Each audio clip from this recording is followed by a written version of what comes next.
नेपाली सार्वभौम भई फैलिएका मेची महाकाली सयौं थुङ्गा फुलका हामी एउटै माला नेपाली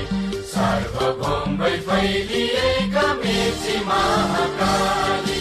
प्रकृतिका कोटि कोटि सम्पदाको आचल वीरहरूका राजधानी स्वतन्त्र र अचल ज्ञान भूमि शान्ति भूमि तराई पहाड हिमाल अखण्ड यो प्यारो हाम्रो मातृभूमि नेपाल बहु जाति भाषा धर्म संस्कृति छन् विशाल अग्रगामी